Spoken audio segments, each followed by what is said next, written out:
بسم اللہ الرحمن الرحیم۔ معزز ناظرین، میں میاں محمد احسن ایڈوکیٹ ہوں اور آپ کو اپنے یوٹیوب چینل میں ویلکم کرتا ہوں۔ ناظرین، آج سے پہلے جو ہم نے مسلسل 4-5 ہمارے لیکچر جو تھے وہ مینٹیننس کے متعلق تھے، جس میں ہم نے دیکھا کہ مینٹیننس کیا ہے، مینٹیننس کی ذمہ داری کس پر عائد ہوتی ہے، باپ کس حد تک اور کتنا عرصہ تک خرچہ نان و نفقہ ادا کرنے کا پابند اور ذمہ دار ہے، خرچہ نان و نفقہ میں دادا کی کیا حیثیت اور ذمہ داری ہے، اور اسٹیٹ جو ہے کیا وہ خرچہ نان و نفقہ کی پابند ہے یا نہیں ہے۔ اور اس کے علاوہ ہم نے یہ بھی ڈسکس کیا تھا کہ فیملی کورٹ سے خرچہ نان و نفقہ کا دعویٰ کس طرح دائر کیا جاتا ہے اور اس کے مختلف سٹیپس کون کون سے ہیں، اور پھر کس طرح دعویٰ جو ہے ڈگری ہوتا ہے۔ تو جب دعویٰ ڈگری ہو جاتا ہے اس کے بعد پھر اس پر عمل درآمد کروانے کا جو عمل ہے اس کو ایگزیکیوشن کہتے ہیں، اور یہی آج کا ہمارا ٹاپک ہے، یعنی ایگزیکیوشن یا اجرا ڈگری۔ تو معزز ناظرین، West Pakistan family court act 1964 کا سیکشن 13 اجرا کی بابت ہے، اور اس میں اجرا کی بابت تفصیلات فراہم کی گئی ہیں۔ سیکشن 13 کے سب سیکشن 3 کے مطابق اگر ایک دعویٰ ڈگری ہو جاتا ہے اور 30 دن کے دورانیے میں اگر مدیون ڈگری اس پر بذات خود عمل درآمد نہیں کرتا تو پھر عدالت اس پر عمل درآمد کرواتی ہے۔ فیملی کورٹ جو ہے یہ ایک اسپیشل، فیملی کورٹ ایکٹ جو ہے یہ ایک اسپیشل لا ہے، اور اسپیشل لا میں یہاں پر کسی چیز کی تفصیل موجود نہیں ہوتی، تو پھر دیگر لاز جو ہے ان سے ہیلپ لی جاتی ہے۔ سیکشن 13 میں ذکر کیا گیا ہے کہ اجرا جو ہے اس پر اگر رقم سے متعلق کوئی میٹر ڈگری ہوگا تو اس کو لینڈ ریونیو ایکٹ کے تحت جو ہے اس پر عمل درآمد کروایا جائے گا، یعنی اس کو اس کا اجرا کروایا جائے گا۔ اور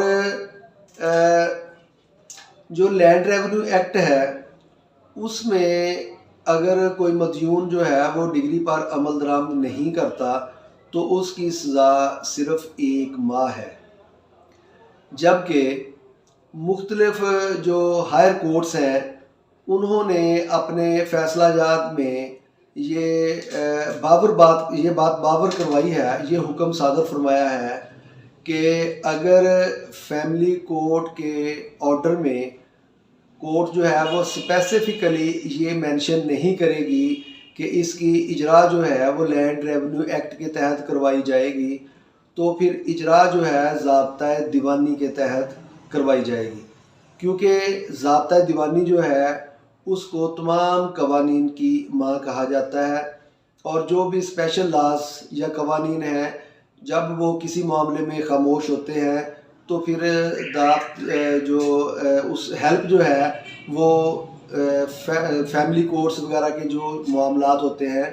تو پھر CPC یعنی دیوانی کا جو قانون ہے اس سے وہاں پہ ہیلپ لی جاتی ہے۔ اور لینڈ ریونیو ایکٹ جو ہے اس کے تحت اگر عمل درآمد اجرا پہ کروایا جائے گا تو پھر 1 ماہ کی سزا جو ہے یہ تو بہت معمولی سزا ہے، اور لوگ لاکھوں روپے کی جو ڈگریز ہوتی ہیں ان پر عمل درآمد کرنے کی بجائے، وہ رقم ادا کرنے کی بجائے لوگ تو بہت آسانی کے ساتھ 1 مہینے کی سزا جو ہے وہ اس کو پورا کر سکتے ہیں۔ اس لیے ہائر کورٹس جو ہیں انہوں نے قرار دیا ہے کہ اگر وہاں پہ اسپیسیفکلی مینشن نہ ہو تو اجرا پر عمل درآمد جو ہے وہ دیوانی قوانین کے تحت کیا جائے گا۔ اور سیکشن 13 کا سب سیکشن جو 4 ہے اس کے مطابق اجرا جو ہے وہ اسی عدالت میں دائر کی جائے گی جس عدالت نے فیصلہ صادر فرمایا ہوگا، یا ڈسٹرکٹ جج صاحب کے آرڈر سے، یا اگر وہ کسی بھی دیوانی عدالت جو ہے جس کو وہ اس کام کے لیے آرڈر صادر فرما دیں وہ عدالت بھی اجراء کے فرائض سر انجام دے سکتی ہے۔ اور سیکشن 13 کے سب سیکشن 5 کے مطابق اگر اجراء کے وقت عدالت مناسب سمجھے کہ ڈگری کی رقم جو ہے وہ بہت زیادہ ہے یا بڑی اماؤنٹ ہے، تو عدالت جو ہے وہ اس کی مناسب اقساط بھی کر سکتی ہے۔ تاہم ہائر کورٹس کے جو احکامات ہیں ان کے مطابق اقساط کے لیے جو ڈگری دارہ ہے اس کی رضامندی بھی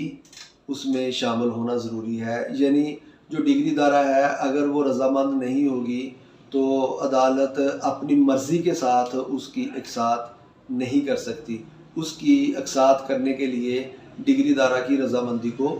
شامل کیا گیا ہے کہ اس کی رضامندی جو ہے وہ لازمی طور پر ہوگی۔ اور جو ضابطۂ دیوانی ہے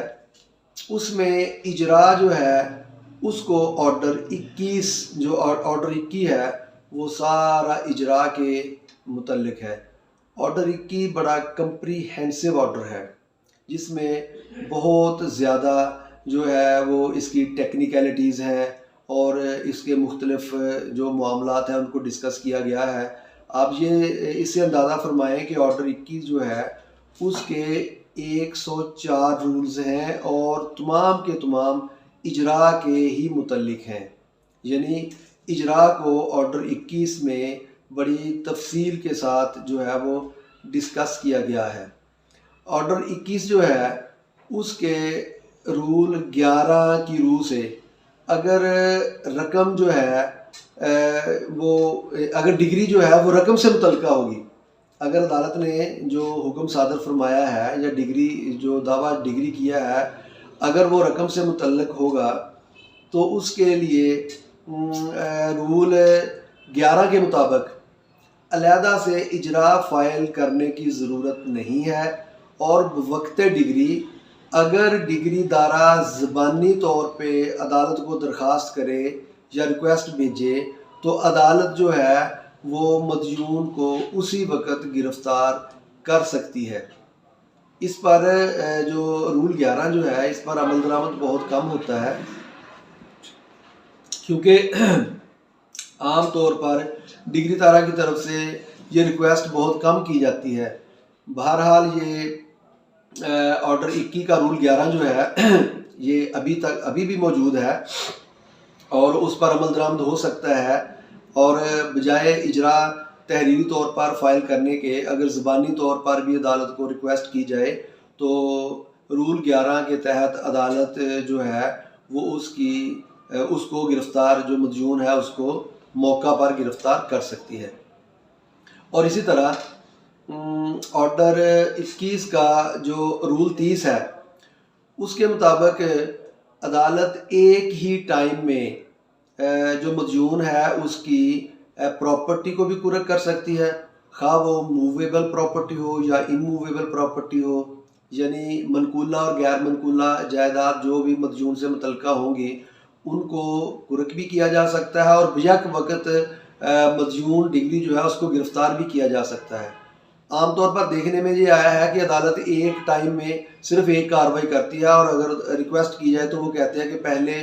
جو ہے وہ اس کی پراپرٹی کو قرق کر لیتے ہیں اور پھر دیکھتے ہیں اگر معاملہ نہیں حل ہوگا تو پھر اس کو اریسٹ بھی کیا جائے گا۔ لیکن قانون میں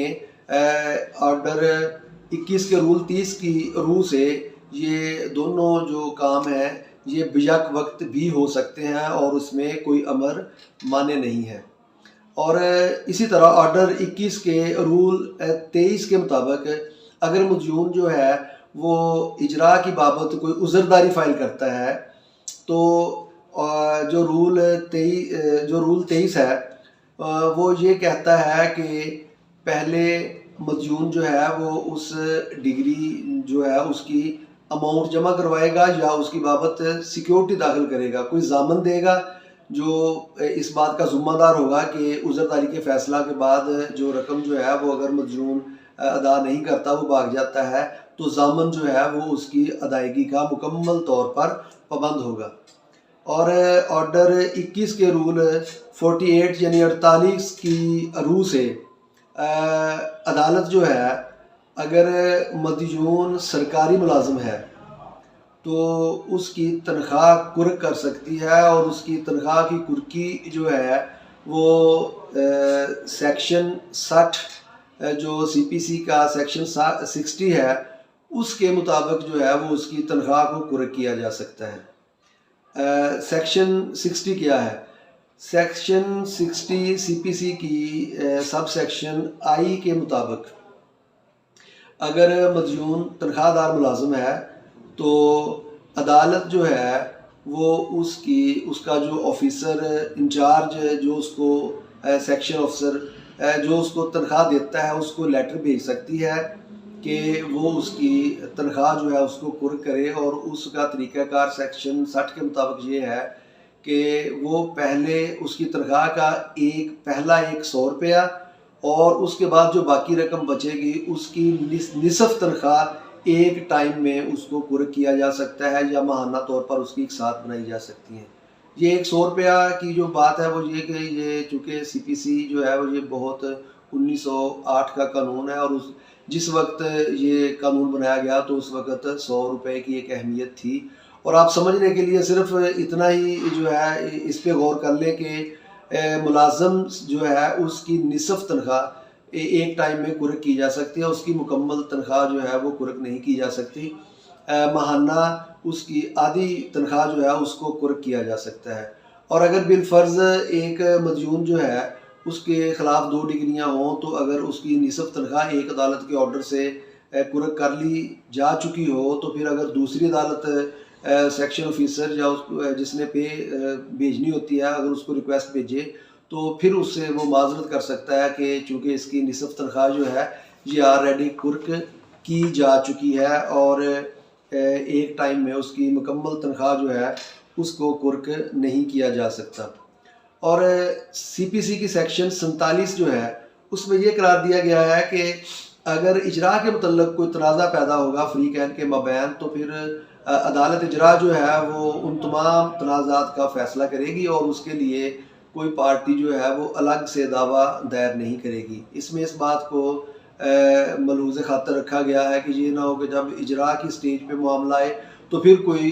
جو ہے وہ تنازع لے کے سول کورٹ میں چلا جائے اور پھر نئے سرے سے دعویٰ دائر کر دے، اور پھر اس کا فیصلہ ہوتے ہوتے کئی سال گزر جائے۔ اس لیے سیکشن 47 بات کو پروٹیکٹ کرتا ہے کہ اجراء کے متعلق اگر کوئی معاملات متنازع ہوں گے تو ان کا فیصلہ عدالت اجراء آرڈر 21 کے تحت ہی جو ہے وہ اس کا فیصلہ کیا جائے گا اور اس معاملے کو نپٹا دیا جائے گا۔ اور دفعہ 55 جو ضابطہ دیوانی کی ہے اس کے تحت اگر مدیون ادائیگی نہیں کرتا تو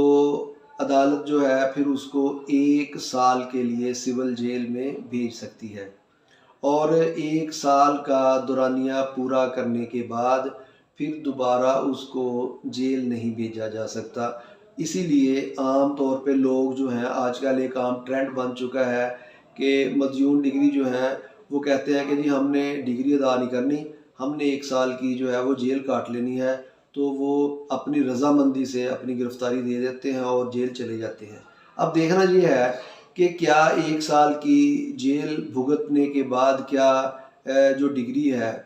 وہ پھر غیر مؤثر ہو جائے گی؟ تو اس کا جواب ہے نو۔ ڈگری جو ہے وہ اپنی جگہ پہ قائم رہتی ہے، اور اگر تاہم اس کو مدیون کو سیکنڈ ٹائم جیل نہیں بھیجا جا سکتا، سزا جو ہے وہ میکسیمم 1 سال ہی کی ہے، اس کے بعد ڈگری اپنی جگہ پہ قائم رہتی ہے۔ اور پھر اگر بعد ازاں پتہ چلے کہ مدیون جو ہے اس کی کوئی منقولہ یا غیر منقولہ پراپرٹی ہے، اس کی کوئی زمین ہے، پلاٹ ہے، اس کا موٹر سائیکل ہے، گاڑی ہے، تو اس طرح کی اشیاء جو ہیں پھر ان کو عدالت کرک کر سکتی ہے، اور اس کا ضامن جو ہے اس کی پراپرٹی کو بھی کرک کیا جا سکتا ہے۔ اور اگر ڈگری جو ہے وہ نابالغان کے خرچہ نان و نفقہ کے متعلقہ ہے تو پھر اس کی سزا پوری ہونے کے بعد اس کا والد، مدیون کا جو والد ہے یعنی نابالغان کا دادا جو ہے اس کے خلاف بھی کارروائی عمل میں لائی جا سکتی ہے، اور عدالت جو ہے اس کے دادا کی پراپرٹی جو ہے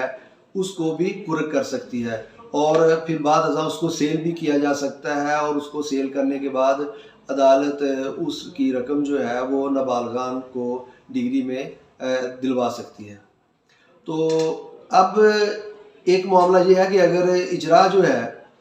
یا دعویٰ جو ہے وہ ڈگری ہوتا ہے فار ایگزامپل فیصل آباد میں، اور جو مدیون ہے اس کی رہائش لاہور میں ہے یا اس کی پراپرٹی لاہور میں ہے، تو اس کا طریقہ کار یہ ہے کہ عدالت جو ہے وہ پریسیپٹ جو ہے وہ بنا کر جدھر مدیون کی رہائش ہو وہاں پہ بھیج سکتی ہے، اور section 25A West Pakistan family court act 1964 کے تحت ہائی کورٹ جو ہے وہ ایک ضلع سے دوسرے ضلع میں ڈگری بھی منتقل کر سکتی ہے، اور اسی طرح اگر معاملہ مختلف تحصیلوں کا ہو تو ڈسٹرکٹ جج صاحب جو ہیں وہ ایک تحصیل سے دعوے کو دوسری تحصیل میں بھیج سکتے ہیں، اور جو ہائی کورٹ ہے وہ ایک ڈسٹرکٹ سے دوسرے ڈسٹرکٹ میں بھیج سکتی ہے، اور اسی طرح سپریم کورٹ جو ہے وہ ایک صوبہ سے دوسرے صوبہ میں اس ڈگری کو منتقل کر سکتی ہے۔ تو یہ آج کا ٹاپک جو تھا یہ اجرا سے متعلق ہے۔ اگر اس ٹاپک کی بابت کوئی معاملہ یا کوئی بات سمجھ میں نہ آئی ہو تو آپ کمنٹ سیکشن میں سوال بھیج کر اس کا جواب لے سکتے ہیں۔ اور ناظرین، اگر آپ نے میرا چینل ابھی تک سبسکرائب نہیں کیا، اور اگر آپ ان معاملات کے ساتھ جو ہے وہ دلچسپی رکھتے ہیں اور آپ چاہتے ہیں کہ میری ویڈیوز جو ہیں وہ آپ تک پہنچتی رہیں، تو اس کے لیے پھر آپ میرے چینل کو سبسکرائب کر دیں اور اس کا جو بیل آئیکن ہے اس کو دبا دیں تاکہ میری جو ویڈیو ہے اس کا نوٹیفیکیشن آپ تک پہنچتا رہے۔ والسلام۔